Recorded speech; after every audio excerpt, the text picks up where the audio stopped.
usang tikus-tikus kantor yang suka berenang di... Banyak pertanyaan dari diri kita, kenapa negara Indonesia ini tidak luput dari pelanggaran HAM, khususnya korupsi. Lalu apa keterkaitan antara korupsi dengan HAM? Sebelum masuk ke pembahasan korupsi, kalian tahu nggak sih HAM itu apa? HAM adalah perbuatan seseorang atau sekelompok orang yang disengaja atau kelalaian yang secara hukum mengurangi membatasi seseorang yang telah dilindungi Undang-Undang 1945. HAM di sini dijadikan sebagai point of view dalam pemberantasan tindak pidana korupsi melalui keputusan pengadilan sesuai pokok-pokok pikiran yang menjadi latar belakang tercapainya suatu keputusan UU Tipikor, bahwasanya korupsi melanggar hak ekonomi sosial masyarakat. Korupsi menjadi musuh kita bersama. Pasalnya, saat ini korupsi telah menggerogoti negeri, faktor yang menjadi sorotan sebab cinta materi. Dari tidak peduli pada lingkungan kecil, seperti keluarga sendiri, dari mana asal penghasilan sehari-hari didapat, tentunya keluarga menjadi pengaruh besar untuk mencegah korupsi dari akar. Adapun yang pertama yaitu kasus Rektor Udayana Bali, Profesor Inyoman Gede Antara ditetapkan sebagai tersangka pada Rabu 8 Maret 2023 dalam kasus dugaan tindak pidana korupsi dana SPI atau sumbangan pengembangan institusi mahasiswa baru seleksi jalur mandiri tahun 2018-2019 sampai 2022-2023 oleh Kejaksaan Tinggi Bali. Akibat dari tindak pidana tersebut, negara mengalami kerugian yang cukup besar, yakni mencapai 442 miliar. Akan tetapi, Rektor Universitas Udayana, Profesor Inyoman Gede Antara membantah dana sumbangan pengembangan institusi SPI mengalir ke rekening milik 3 staf.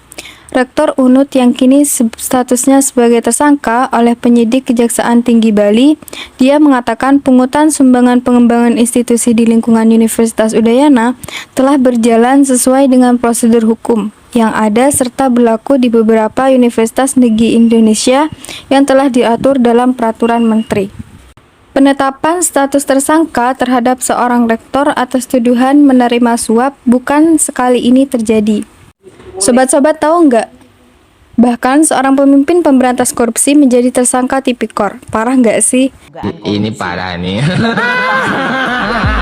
Polda Metro Jaya resmi menetapkan Ketua Komisi Pemberantas Korupsi Firly Bahuri menjadi tersangka kasus pemerasan terhadap mantan Menteri Pertanian Syahrul Yassin Limpo. Firly dijerat dengan pasal berlapis berupa pemerasan dan penerimaan gratifikasi. Dalam konferensi pers yang digelar Jumat 24 November, Wakil Ketua KPK Johannes Tanak menjelaskan akses Firly sebagai Ketua KPK otomatis terputus setelah diberhentikan sementara. Secara hukum, kata Johannes, Firly tak memiliki kewenangan dalam pengambilan keputusan.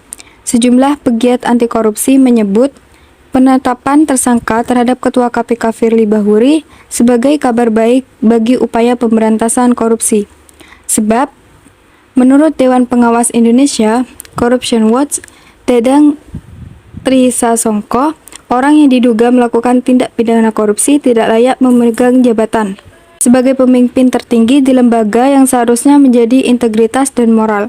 Itu mengapa dia mendesak Presiden Jokowi segera menerbitkan keputusan Presiden pemberhentian Firly Bahuri sesuai amanat UU KPK pasal 32 ayat 2. Tertulis di belet itu bahwa pimpinan KPK yang berstatus tersangka harus diberhentikan sementara dari jabatan. Kedua kasus tersebut termasuk pelanggaran HAM karena tindak korupsi ini merampas hak masyarakat, baik sosial, ekonomi, dan budaya. Antara lain kasus pemungutan liar yang dapat merugikan, khususnya di kalangan pendidikan, hilangnya kepercayaan masyarakat dan jabatan, serta pencemaran nama baik pada kedua lembaga tersebut. Menurut Dr. Haji Deden Ramdan MSI, langkah pencegahan korupsi pejabat publik, yaitu peran serta masyarakat sebagai kontrol sosial, harus mampu melihat, menganalisis potensi korupsi yang terjadi di sekitar mulai dari sosialisasi, perencanaan, pelaksanaan, pelestarian, kegiatan yang memberikan sumbangan tenaga, pikiran, dan materi. Selain itu, perlu diadakan revisi terhadap UU untuk menutup celah dan memberi sanksi hukuman yang lebih berat dan tegas terhadap pelanggaran hukum. Langkah terakhir yaitu pemerintah harus rutin melakukan pencatatan ulang aset pejabat untuk memantau aset yang dimiliki. Jika dilakukan dengan efektif, maka tindak pidana korupsi minimal bisa tereduksi secara teratur. Dari kedua kasus tersebut dapat disimpulkan bahwasanya pemerintah menindaklanjuti kasus koruptor dengan pemberhentian jabatan. Namun pemerintah belum bisa memastikan bahwasanya korupsi di Indonesia dapat diberantas secara total dalam jangka waktu ke depan. Kisah usang tikus-tikus kantor yang suka berenang di sungai yang kotor. Kisah usang tikus-tikus berdasi yang suka ingkar janji lalu sembunyi.